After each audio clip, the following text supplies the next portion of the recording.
In today's show, the Trailblazers' first long road trip of the season should provide a real test for this team. Welcome to Locked On Blazers. Let's get into it.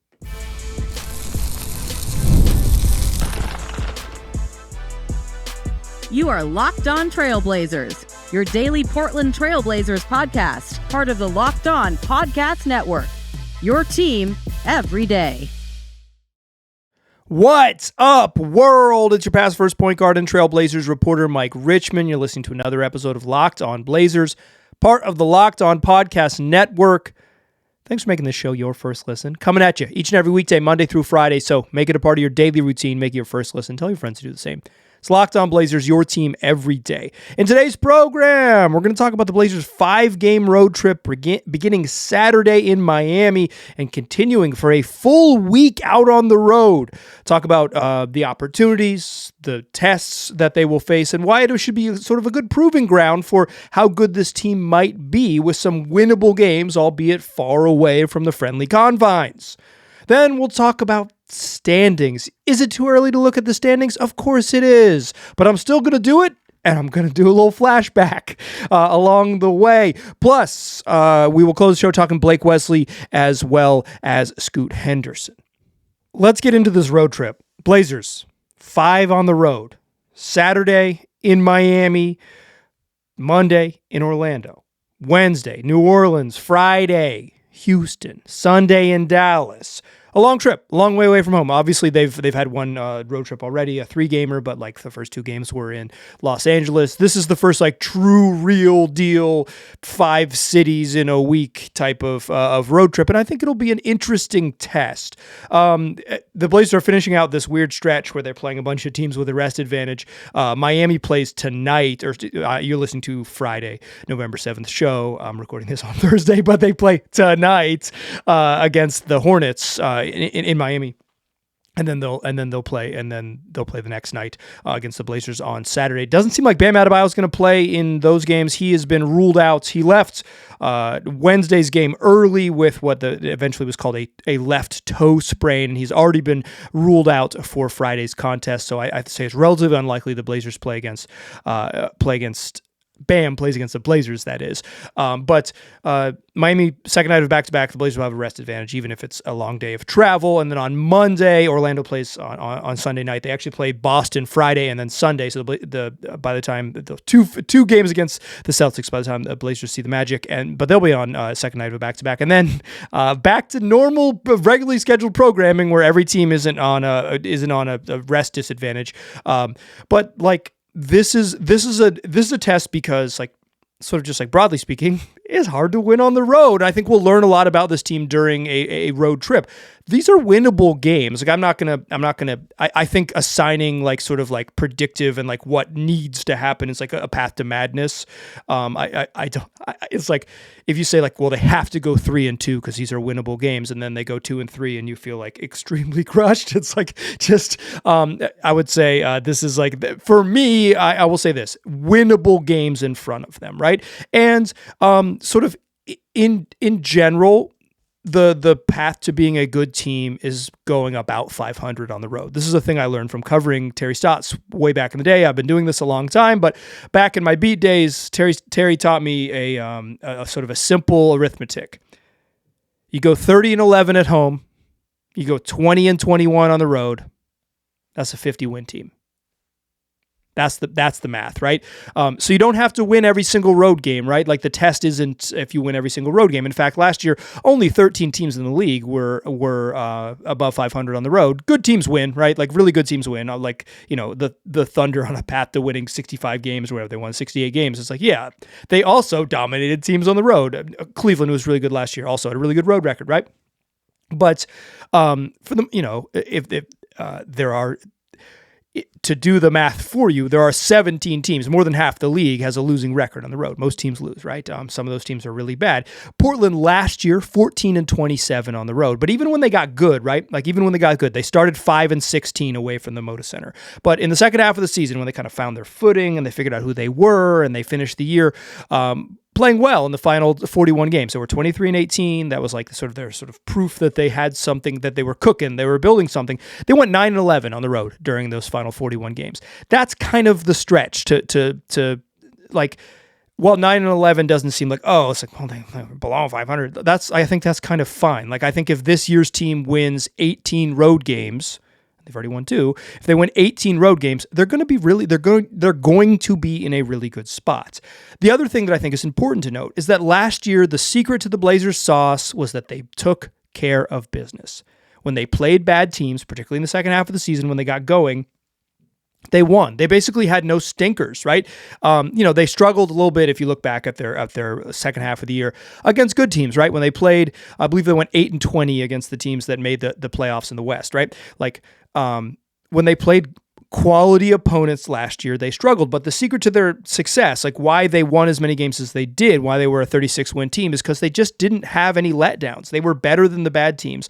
And the whole second half of the season, every time they played a bad team, they beat them, right? They were successful. On the year, 23-17 against teams under 500. That's kind of this is it for them. And this road trip features teams that are under 500. The Heat are 4-4 as I'm recording this. They're going to play before they face the Blazers. They're going to play Charlotte. So they could be a winning team, but they could be a team under 500. We shall see. That's just I'm not going to be able to tell you that one, but. Orlando, the best they can get to if they win both of their games against Charlotte, against Boston, they could get to 500. They're 3-5, so Orlando's below 500. New Orleans right now, they start 0-6. They've won 2 in a row. They're red hot, but like that's one of the worst teams in the league, and they're missing Zion Williamson. Houston's good, 5-2, and Dallas is one of the biggest disappointments of the league this year. They just can't figure it out. The roster makes no sense. They've had some health issues, and all of that combination, they're 2-6 this year. So all told, the Blazers are going to likely face 3 teams that are below 500, almost certainly, unless Dallas gets red hot. 3 teams that are below 500. I'm going to just say Orlando splits those games against the Celtics, but they could win them both, I guess. 3 out of the 5 against teams below 500. This is their path, right? Take care of business against good teams. Win about half your road games. That's kind of their mojo last year. The reason that they won 23 of their final 41 games last year is because they did exactly that. They went 9-11 on the road, and they had a great deal of success against teams below 500. When they played bad teams, they took care of business. And I think this is their identity to being competitive again. Like, are they going to be a 46-win team? Well, if they are, like if this team is going to win 45 games or whatever, it's by not having stinkers. That loss to the Lakers to me looms really large, because one of the reasons that they were so successful last year is because they didn't have letdowns like that. And like, obviously, maybe you say like, okay, well, they got some good schedule luck because some teams rested some guys, and they pulled out a win against Denver that was pretty impressive, and so like that offsets it. But to me, those wins happen all independently, right, of each other, and like the ability to not have to avoid the stinkers, to take care of business against teams with losing records. This is how you stack up like 3, 4, 6 extra wins. 6 extra wins in the Western Conference is the difference in finishing 11th and finishing 7th. Like I don't know if I can predict that in November, what's going to be the standings in April, but I'm willing to wager that the difference between out of the play-in and like maybe even like 6th is going to be something like 6 games. So these are TCB games, take care of business games. Obviously, like Miami's pretty good. They're going to miss Bam Adebayo, but they're playing incredibly fast this year. They're leading the NBA in pace. The only team in the league playing faster than the Blazers. Pretty much never in the Eric Spoelstra era have the Miami Heat played fast. They have really embraced it. I watched a video that Nate Duncan did on YouTube breaking down their sort of new offense, and they've adopted the sort of stylistic no pick and roll stuff from Memphis last year, where basically they're running very, very, very few on-ball screens, right? Like it's all about creating space, cutting away from the ball, and not running pick-and-roll actions. They're unique and they're special. They're missing one of their best players as well. It's hard to say sort of like, is that a winnable game? But certainly like you'd think the Blazers are like on par with Miami just in terms of talent when that team is missing Bam Adebayo. Like that seems like in the realm. Orlando has struggled. New Orleans is straight up not good. Houston's good. It's a very good basketball team, gigantic and good. Dallas, maybe horrendous. One of the biggest disappointments in the league. So like, if if the Blazers are dreaming big, right? If they're dreaming big, they're not thinking like we're going to finish 10th and have this feel-good story of making the play. And if this is a team that is like real deal Holyfield, competing for the playoffs down the stretch and all of that stuff, this is the type of road trip that you take care of business on, because this is their path to success. Beating teams below 500, no stinkers, and going about, going a shade under 500 on the road, splitting your road games. That's their path. I think in this stretch, winnable games on the road games are hard, winnable games on the road, this is a real test to find out who they are, because good teams figure out how to take advantage of these games. I think we know what the Blazers' sort of like baseline is. I don't think we know their ceiling yet at all. Like, I know they're pretty good, but I think they've had enough sort of like weird games. Like the OKC game's a weird game, right? Because like the Thunder didn't play any of their players. The 2 Laker games are weird games because like they beat the Lakers once and lost to the Lakers once when the Lakers just like didn't have all their dudes, right? I don't think we know their ceiling. I think we know that their floor is like they can lose to Nick Smith Jr. But we know their baseline is that on any given night, if they play the right way and they make some shots, they're competitive against in every single game, meaning that every game in theory is like generally winnable. This is a TCB trip and a chance to prove the early season, they've looked good, right? There's been some moments when they look very good. There've been some moments when they've had some dicey, just this week, probably some real lows and some real highs. Over the last 7 days, dating back to last Friday's win against the Nuggets, probably their best win of the season against Denver, and followed by their worst loss of the season against the Lakers. We've seen them kind of be both versions of themselves. This trip is a test to figure out which of those Blazers teams is for real. Is it the team that plays with consistency and finds kind of ways to pull out games that are tough, or is it a team that kind of plays to the level of their competition and can have some tough nights because they get up for big games and have nearly blow a 22-point lead to the Jazz or whatever it is. I think we will learn no predictions or whatever, because I just like there's no value in it for me being like they're going to go 3-5 or they have to go. They go 3-2 on this trip. 3-5 if they have 8 results in a 5-game trip, that'll be really impressive. But like I think we will learn a lot in 1 week, starting with Saturday in Miami. The other thing I've been looking at, though, is the NBA standings. I know I shouldn't peek at them because everyone says you have to wait 20 games, but I did. I've peeked at the current standings. I've also peeked at last year's standings to kind of look into what was going on in the NBA this time last season, and was it too early in November of 2024 to look, early November 2024 to peek at the standings? Let's peek at the standings and take a little historic trip back 1 year ago. Join me in that second segment, won't you? First, though, let's talk DoorDash. The NBA season is here, and DoorDash has found a perfect way to keep fans in their bag all season long, whether you're watching highlights, or you're watching for your fantasy team, or you're watching just the NBA for your favorite player. DoorDash, or your favorite basketball team. The Fighting Pinwheels. DoorDash makes every game night even better. DoorDash is the official on-demand delivery platform of the NBA, and they're celebrating with something called the Bag Drop. Every time a player scores 50 points in a game, DoorDash drops 50% off your order with Dash Pass the next day, and you're automatically entered for a chance to win the ultimate fan bag. We're talking player-inspired drip, exclusive gear, and stuff you actually want. So next time someone goes off for 50, use the promo code NBA50 the next day to get 50% off on DoorDash with Dash Pass. Plus, your shot at the bag drop. Dash Pass members only, 50% off up to $10 the day after a 50-point game with the promo code. Terms apply. No purchase necessary. Ends April 13th. Open to U.S. residents 21 or older. Visit DoorDashInYourBag.com for full details. DoorDash in your bag all season long. Today's program also brought to you by DUER. You know what they're doing? They're making my favorite pants, DUER jeans. They're really, really comfortable, and they look good too. And what more could you want? Because DUER's doing that. They're combining classic jeanswear style with the kind of comfort and performance you get from athletic wear, is the best of both worlds. DUER jeans have 5 times the stretch of traditional denim. DUER are the pioneers of blending technical innovation with everyday clothing. They invented the original performance denim. Simply put, DUER makes the world's most comfortable pants without having to sacrifice style. Trust me, once you try these, they'll be your go-to. And you can check out the new DUER store right here in Portland at 820 Northwest 23rd Avenue. Pick up a pair for yourself or grab an amazing holiday gift, and you can mention my promo code in-store, Locked On Portland, to get 15% off your first order, or you can check them out online. Shop DUER.com/LockedOnPortland for 15% off. That's shopDUER.com/LockedOnPortland. All right. So look, I've checked out the standings.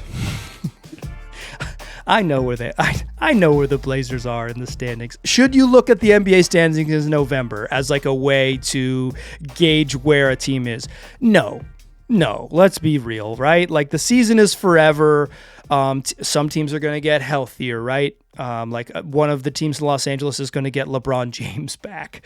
Some teams are going to get less healthy. They're going to have injuries, right? So like things are going to just sort of naturally change in the league because it is a forever season, because they play 4 times a week, and because 8 games is about 10% of the season, meaning 90% of the season remains.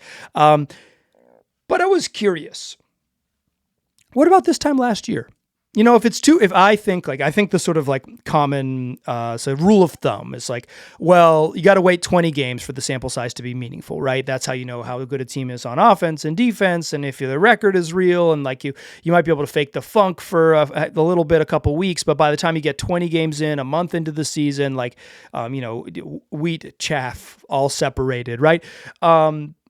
I think I subscribe to that rule. I don't know if I think sometimes you can just tell a team is good right away. Obviously, like there's luck, like there's just like health luck, right? If the wrong player gets hurt for an extended period of time, just like, you're going to, that's kind of part of the sport, right? They play a lot of basketball all the time. And sort of increasingly they play a lot of basketball at 94 feet at full speed. It is just like, it is a league where folks are going to get injured. That's just like the harsh truth of it. But I looked back at the standings from November of 2024. I went to November 7th, 2024, and I went in the Wayback Machine. It was like, how many teams that were in the top 8 in each conference ended up making the playoffs? In the East, it was 5. 5 by November 7th, more than half the playoff teams were in the top 8, right? Like Brooklyn was 4-4 on November 7th. That's not a playoff team, but they got off to a nice little start. Like Atlanta didn't make the playoffs, and they were in 5th on November 7th. In the West, Phoenix was 7-1. They had a really good start. Kevin Durant gets hurt. By the time he gets back, that team's horrendous. They are like non-competitive and worse than the Blazers by the end of the season. It's just like not straight up bad basketball team by the end of the year. But the first 8 games, they were good. So November 7th of last year, you're listening to November 7th, 2025's program, like 5 out of the 8 teams in the East. But the Bucks were 2-6 and ended up making the playoffs. The Pistons were 3-6 and ended up making the playoffs. In the West, 5 out of 8 teams, both the Clippers and the Lakers, who would later make the playoffs, were 4-4. The aforementioned Suns, ahead of them in the standings, sunk like a rock. So then I said, okay, well, if 5 out of the 8 teams are already established, what happens if we go to the 20-game mark? Like, what happens if we do the rule of thumb? So I went to the end of November 30th, 2024, pulled up the historic standings and said, how many teams by now that we're at the point where we call this real, right? Where the sort of general rule of thumb is like, okay, now this is meaningful.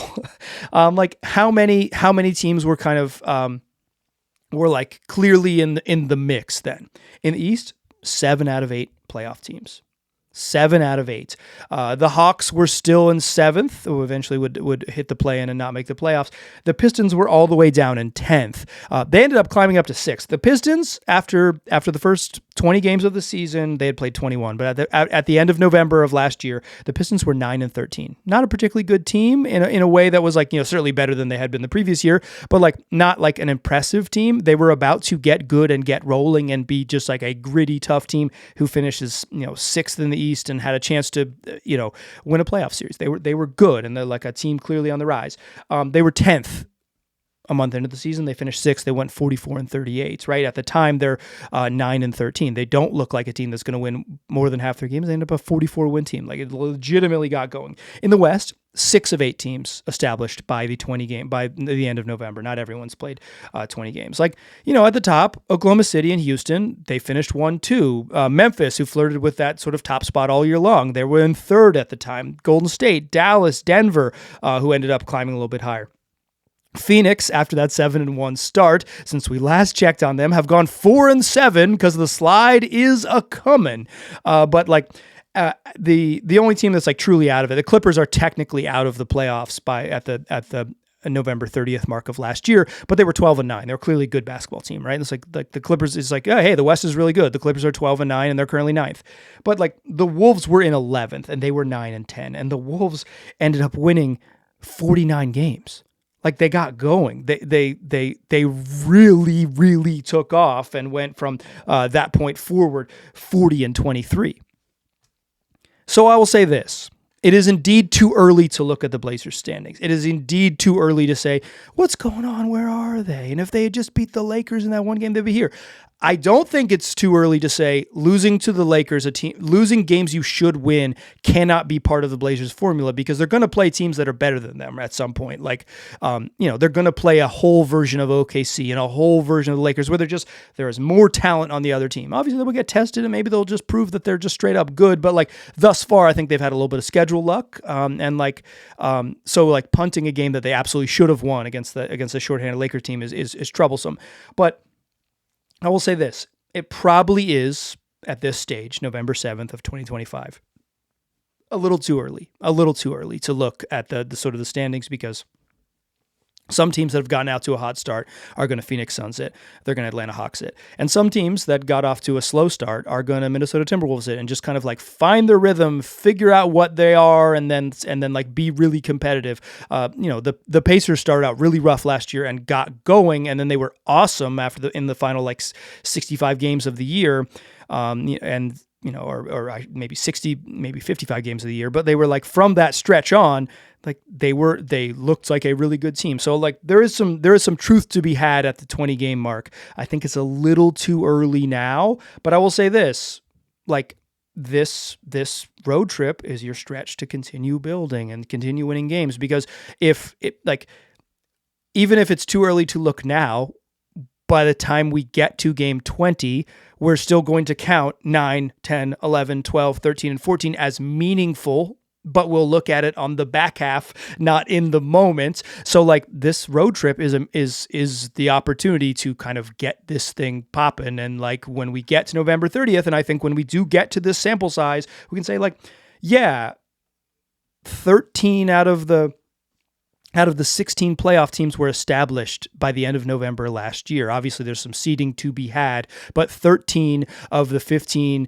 playoff teams that eventually made it were already in the top 8 last year. You kind of know, and then obviously there's a little bit of variance, but not nearly as much. So I think this road trip will be informative, although we'll avoid some of that information until we get to the end of November. After we get through Thanksgiving, then we'll be like, fine, now we can pretend these games that we said were not too small of a sample size. Now the sample is meaningful. Let's talk Blake Wesley and a little bit of how the Blazers have handled the no backup point guard situation in the third segment. Join me there, won't ya? First, though, let's talk FanDuel, America's #1 sports book and the official sports betting partner of the NBA. The NBA season is here. It's upon us. It's rolling along, and there's no better place to get in on the action than FanDuel. Even if you miss the start of the game, or do you want to ride the hot hand, FanDuel has live bets on everything from who will score the next bucket to fourth quarter comebacks, like maybe the Blazers coming back from 5 down to win the game, hold off the Thunder. Plus, you can even combine live bets into a same game parlay for a shot at a bigger payout.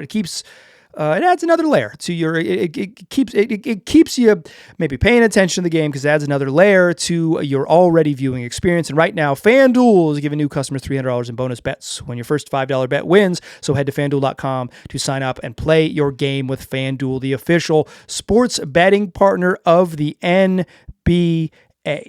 Today's program also brought to you by the good folks over there at Prize Picks. This episode is indeed brought to you by Prize Picks.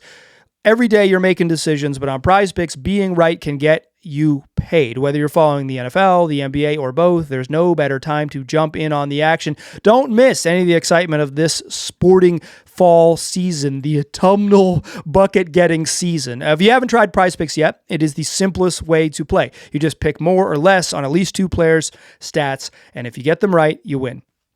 It takes less than 60 seconds to make a lineup, and you can play anywhere Prize Picks operates, including California, Texas, Georgia, and the great state of Oregon. Prize Picks has a new feature called Stacks, which is a game changer. So you can pick more on, say, like Denny Avdia's rebounds, Denny Avdia's assists, Denny Avdia's points in the same lineup, 3 Denny Avdias to cash out. So why not download the Prize Picks app today and use the code LOCKEDONNBA to get $50 in lineups after you play your first $5 lineup. You don't even have to win. That's code LOCKEDONNBA for $50 in lineups after you play your first $5 lineup. Prize Picks, it's good to be right.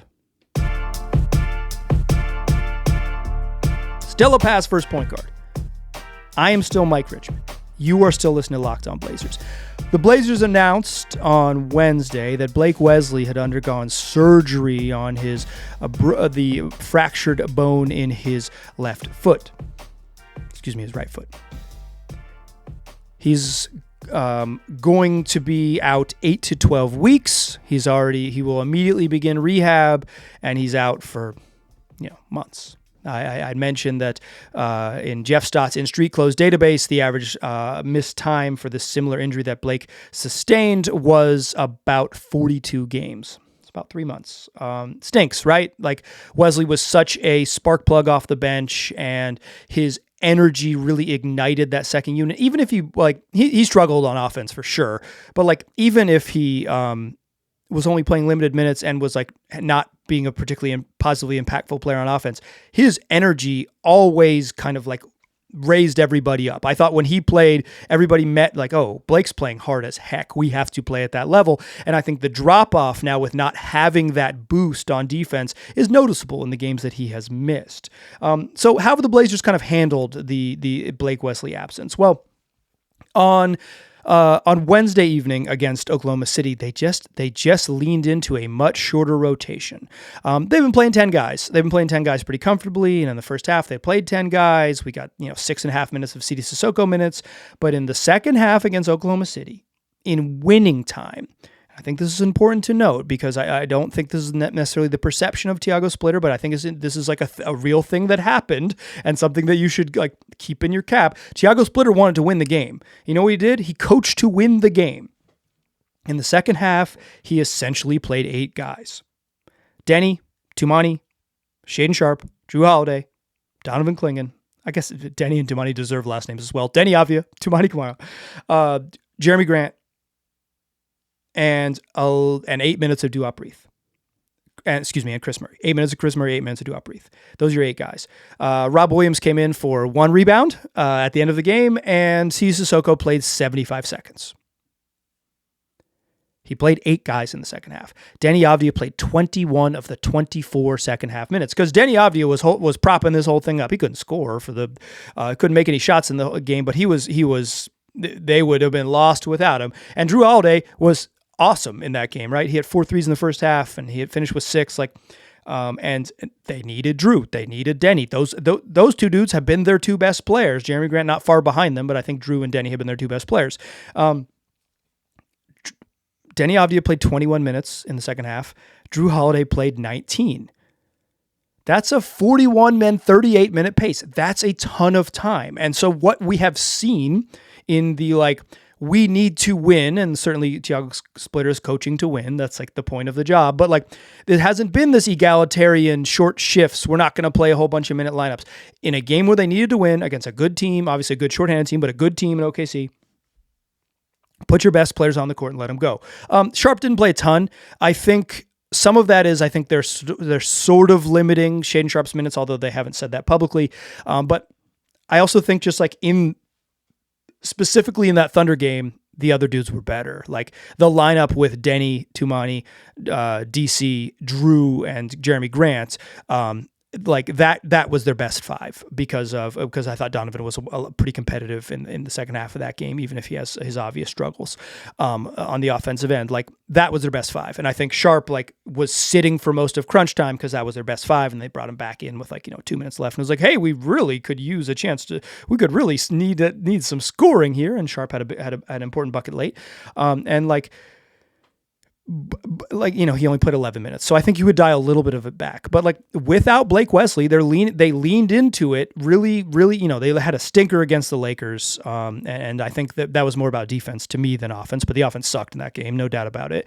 But they're against OKC, we saw a ton of Denny as the initiator. You can call him point guard or whatever you want to call him, but initiating the offense, getting the ball up top and getting them into stuff, particularly in crunch time. A ton of Denny getting the ball and going to work. He was great in that game, right? There was a reason he was getting the ball and going to work. It's also being guarded by Shai Gilgeous-Alexander with 5 fouls. It was a couple different reasons. But we're going to see more Denny as initiator minutes because the Blazers don't have another person. Jeremy Grant can't do that. That's not a skill set of his. Chris Murray cannot do that. Certainly Duop Reith can't. No one else you're bringing off the bench has that skill set. Sharp, in theory, could, but has not been that this year. So it's Drew and Denny as your main sort of guys who can facilitate and get their own and then be the sort of true initiators of an offense. This leads me to I'll underscore it one time. This team needs Scoot Henderson back. One, I think he's his skill set seems very tailored for the style that they're playing. They're playing free, a lot of intuitive cutting. They're playing really fast. That seems to me to be the Scoot Henderson's absolute strength on the court. I think he's obviously got some warts, but in terms of he was the best connective passer last year by far. He's a good athlete, but he's not this crazy top 1% Russell Westbrook, young John Wall athlete. He's a dude who plays well playing with pace seems to suit Scoot. And also, they just need another dude who can dribble desperately. This team needs another player on the team who can take the ball from the top of the key and dribble towards the rim with purpose. And also, while doing that, pass the ball at the same time. Seems like a simple thing. They just don't have those dudes. So where the heck is Scoot, you're asking? I don't know.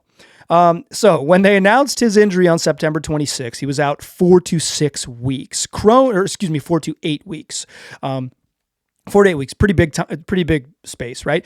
And then at media day, a couple days later, so they announced that was on a Friday. The following Monday, Cronin said it's probably more accurately 4 to 10 weeks based on how what they understand about hamstring injuries is that he could come back on the early side, but if it certainly could linger, and 10 weeks is as Joe Cronin, the freaking GM of the team, says that's a reasonable expectation, 4 to 10 weeks. So November 7th, as you're listening to today's program, is exactly 6 weeks from the initial announcement. So he's either right in the middle. We haven't heard anything about Scoot. From what I have been in the arena, I have not seen him out on the court doing stuff. I have not heard reports from folks seeing him get shots up at the practice facility, but they haven't practiced, right? Because they've just been playing every other day and traveling.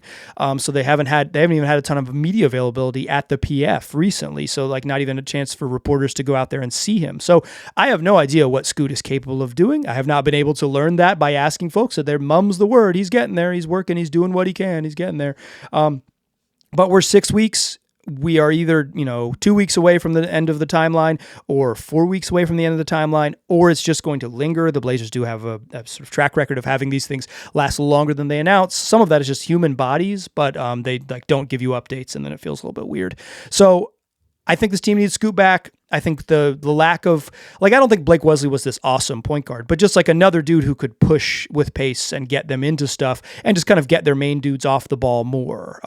Blake Wesley's per 36 assist numbers look pretty good. I think when you watched him, you didn't feel like he was, I didn't, maybe you did, feel like he was this awesome point guard, but I think he was, I think they needed his skill sets, even in limited doses. I think they needed more on defense than on offense, but clearly without him, there's just not a lot of ball handling guys they trust. They don't trust Ryan Rupert. Caleb Love did not dress against OKC. They don't trust Caleb Love either. So it's we will see. I think it's an important thing to track over this road trip is how much are they really playing Denny and Drew? Do they just have to play them a ton because they need them on the floor because they need dudes who can dribble and pass? Or can they get away with some minutes without those guys? What does it look like? And then also just they need Scoot back. They need him in the lineup. But it's a hamstring injury. It is the human body recovering. So we shall see. Next time you hear my voice, the Blazers will have played one beautiful basketball game Saturday against the Miami Heats. They play Monday against Orlando. Do what we do 5 days a week, wherever you get podcasts, also on YouTube. We will talk next time you hear me. We'll talk the Heat game and any other news that comes out over the weekends. Tell your friends about the program. I appreciate you listening. I'll talk to you soon.